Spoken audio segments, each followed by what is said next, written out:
White people, you are being tapped in to advocate for ethnic minorities, and especially Kamala Harris, but only if you follow some rules about your own white privilege. This was the message over the weekend, and it will continue into the Kamala Harris campaign because they realize they need white voters, but they cannot elevate white voters because we must hate white people, right? Because they are neo-racists. So there was a Zoom call this weekend where over 160,000 white women, American women, met to discuss their favorite thing, which is being an ally of oppressed groups. The meeting was organized by Moms Demand Action, which is a gun safety group with 10 million members. And the video included activists, including podcasters and the singer Pink, also regular voters, people who said they regretted just not doing enough in 2016, the election that put Trump in the White House. So they're going to do something now. And here is what they're going to do. This video went viral over the weekend because it is just so obnoxious that it's almost unbelievable. I'm going to play it for you in its entirety, and then we're going to break it down. Hold on to your butts. Ariel Fodor, affectionately known as Mrs. Frazzle to her combined audience of over 1.5 million followers, is here to help gentle parent us through this election. Thank you. Hi, everybody. I am so honored to speak today. I am shaking to just be among such incredible company. We are here because, as if you were here earlier, you've heard BIPOC women have tapped us in as white women to step up, listen, and get involved this election season. This is a really important time, and we all need to use our voices and influence for the greater good. No matter who you are all influencers in some way. So tonight, I'm going to share some do's and don'ts for getting involved in politics online and navigating the toxicity that comes with it. And spoiler alert, as much as the toxicity can come from the outside, it can come from us too. So first, don't isolate yourself. We can do our best work when we're in community together like we are tonight, because the toxic feels smaller when we support each other. But don't make it about yourself. As white women, we need to use our privilege to make positive changes. If you find yourself talking over or speaking for BIPOC individuals, or God forbid, correcting them, just take a beat. And instead, we can put our listening ears on. So do learn from and amplify the voices of those who have been historically marginalized, and use the privilege you have in order to push for systemic change. As white people, we have a lot to learn and unlearn. So do check your blind spots. You are responsible for your algorithm, believe it or not. So Get it, everybody? You could tell she was reading from a script. She wrote that out. Yeah, and thought that was good. Now, this is very comfortable for me because I don't know if you know this, but I started my TV career on Romper Room when I was 5. This is exactly how you talk to children. That's what I was going to ask. Don't know any better. I was like, how old are the people in this meeting? Because she sounds like she's talking to children. No, they're all adults. So you want to make sure you want to check your, what did she call them? Okay, so here's what she says is that BIPOC women have tapped us in. BIPOC is an acronym for Black, Indigenous, and Other People of Color. So she's saying that those people are allowing white people to speak. Who exactly from the BIPOC community has tapped in white people? I don't know. Who speaks for all BIPOC women that did this tapping in? I don't know. She says that white women should not otherwise have spoke, but we were given permission to speak, so it's okay. Oh, we're allowed to speak now? Right, but only if only you women, follow Clayton. these rules. Oh, okay. Oh, no, men are coming next. This is coming for you next. I didn't tell you this. That's going to come at the end of this segment. She says that a white person should never, ever correct a person of color. If you find yourself doing that, go sit in the corner for a little bit. Think about what you've done and then come back when you're ready, like a first grader, to stop yourself. Does she give examples of, like, if a black person is going to make a wrong turn and I want to correct that person? Hey, you're about to drive off a cliff. You're about to make a wrong turn. I don't want you. You shouldn't do that. No, I shouldn't correct that person. No, and in fact, and also they're historically marginalized. Yes. Okay, just want to make sure. And I was going to say it also excludes the white supremacist Trump supporting black people. I suppose, yeah. If you see a black person voting for Trump, you can correct that person, I would assume. Yeah. Now, why, though? What is the rationale behind a person of color cannot be challenged? It's because these women think that a person of color cannot handle having their feelings hurt due to systemic oppression. That is what these compassionate ladies think. So that in and of itself is racist, to think, oh, I'm sorry, person of color, you can't handle any hurt feelings because you're not a strong person. So I can't hurt your feelings or correct you or challenge you in any way or say anything. For instance, there's data that shows that lawmakers in Chicago realized that Hispanic and black men were getting more traffic tickets due to traffic lights in Chicago. And so they said, well, this is oppressive, so we'll take these out so that Hispanic and black men don't have more traffic violations.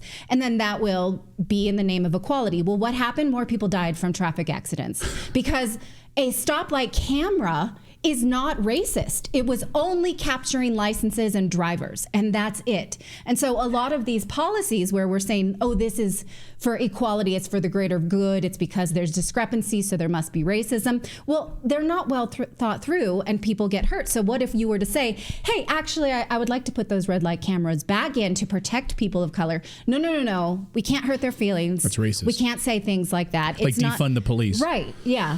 And in fact, one of the comments on this video caught my attention and was spot on. I warn you, this is not politically correct language, but this Twitter user, ex-user, says, why do progressives treat ethnic minorities like they're this word, our words? And if you notice my comment there actually is research on this if you care to look. A 2018 study from Yale School of Management shows that liberals patronize racial minorities by dumbing down their language in front of them. Conservatives, on the other hand, don't do this. Do you find this research surprising and also not well talked about? Well, why do you think that liberals do this? The study shows that liberals think that minorities cannot possibly be as erudite as they are.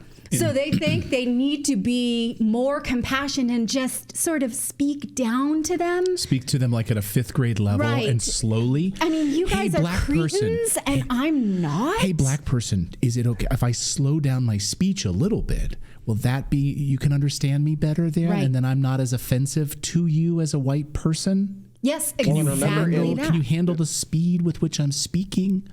In Oregon, they were going to lower standards in schools because they're like, the kids just can't understand this. So we have to lower it to the lowest common denominator in order to what? I mean, it's the same thing. Yeah. This is the racism of low expectations. Yes. This is what we are seeing being played out. It's racism disguised as compassion, and it's wrong. Also, I lived amongst a lot of liberals when I lived in Essex County, New Jersey, which is one of the wealthiest counties in the country, amongst a lot of white liberal women voters. They don't even talk to ethnic minorities unless they are hiring them to watch their kids or clean their houses. So I absolutely have seen this. That's why this Zoom call is so comfortable for them, because they don't have to actually talk to minorities. They can talk for them. It just shows how competent that they think minorities are on their own. And we'll see this later today when President Biden speaks on the anniversary of the civil rights movement. This is a speech that was delayed in the wake of the Trump attempted assassination. He will do a victory lap for the policies that white leaders put in place to save black people from poverty and oppression. Good for them. Only, did you know that black people made most of that progress themselves? It's not for white people to take a victory lap for. This is part of the research of economist Thomas Sowell. He is very much against, he is a black economist, it's worth noting, who is very much against social handouts for any group because it hinders the progress that the data shows that these groups make on their own. This is a summary of Sowell's findings, and I think that it's worth sharing because If we want to, this is from economist Mark Perry sharing this research. If we wanted to be serious about evidence, we might compare where blacks stood 100 years after the end of slavery and where they stood after 30 years of the liberal welfare state. In other words, we could compare hard evidence on the legacy of slavery with hard evidence on the legacy of liberals. Despite the grand myth that black economic progress began or accelerated with the passage of civil rights laws and war on poverty programs of the 60s, the cold fact is that the poverty rate amongst blacks fell from 87% in 1940 to 47% by 1960. This was before any of those programs began. So black people halved their poverty rate on their own 20 years before the civil rights movements were put into place, but we will see President Biden and the Biden administration take a victory lap for what white people did for blacks. Now, why did that happen? It's pretty obvious if you want to look at the data. Sowell explains that blacks are just as competent as every other racial group. Jews, Italians, and Irish, all of those groups show that the first round of immigrants into the U.S. test low on test scores, but each subsequent generation does better as they culturally assimilate and take advantage of American education and prosperity. And so black people have in fact been doing that themselves. That is before the Democrats decided to turn them into the welfare state, which is what Democratic policies do. So what is the racism behind telling black people that you need all of these programs in order to succeed?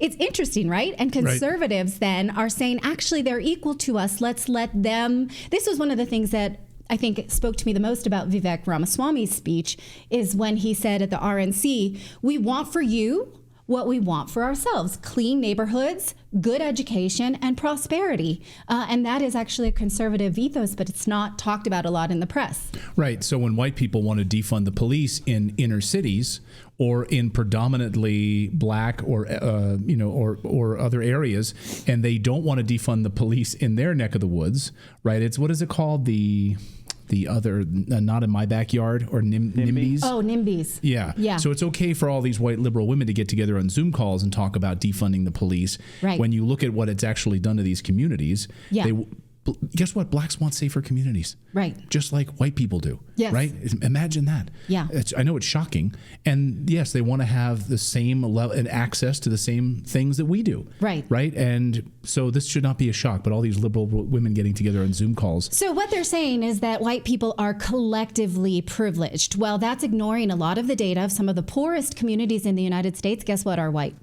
in the South. And they pretend that that is not the case so that they can advocate for the other, which they don't have to. The probably the income level, the household income level of the people who attended this Zoom call is quite high, and they're thinking that they're privileged because of their skin color. So I could dismantle white privilege too, but we can do that later, because guess what?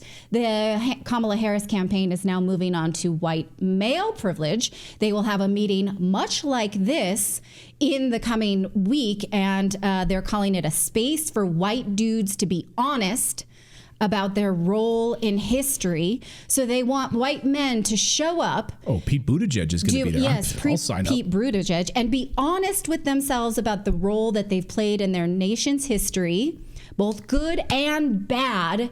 Be responsible not just for your actions, but every heinous act committed by a white person. They would never ask any other group to do that on behalf of themselves, but okay.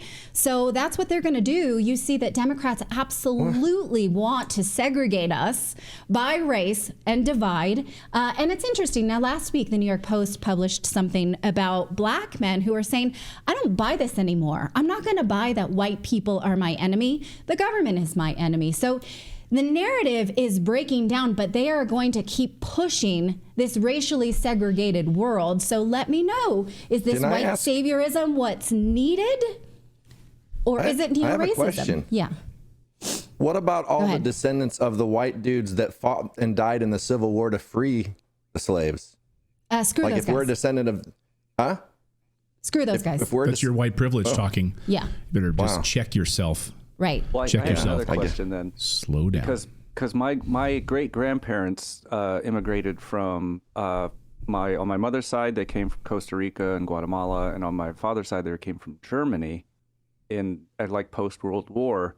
Am I responsible for any of this? Or, I mean, there's the whole German thing might be problematic, but yeah, just on the basis of the whiteness, am I responsible for any of this? Even though my family wasn't here for any of it? Okay. Every day when you wake up, you have to be reminded of your responsibility because for this. Based on your skin color, which you won't show us because Philip never turns on his camera, but we assume you're white. Right, Trust but me, he's he the is brother very of white. David, so we're assuming that you have a similar racial profile as David, who we can see on the screen now. Right. David is not the victim of microaggressions because of his white male privilege, so he is less prone to having hurt feelings, and so we are assuming based on, I mean, that's racist, right? I'm assuming things based on the way you look. That's neo-racism. Yep. I amplify it with my white beard, white glasses, white headphones. Like I just really It's too much white. My It's too whiteness. much white. Yeah. White shirt. Yeah, you should wear like either wear like a Pride watch band to kind of mix it up a little bit, or wear like a Black History Month watch band. That's a good show idea. that you're like culturally relevant. No. I'm gonna get a white Dudes for Harris hat. Then I'm done. Then I can wear whatever I want. Okay, then yeah. So let us know. I mean, I think that this reeks of white saviorism, which is neo-racist, and also, again, it's assuming that people of color are just not capable of speaking for themselves, and they need us as allies based on their skin color. I hate it, but let me know if you see any virtue here that I'm missing. What is it that I don't see? Let us know in the chat.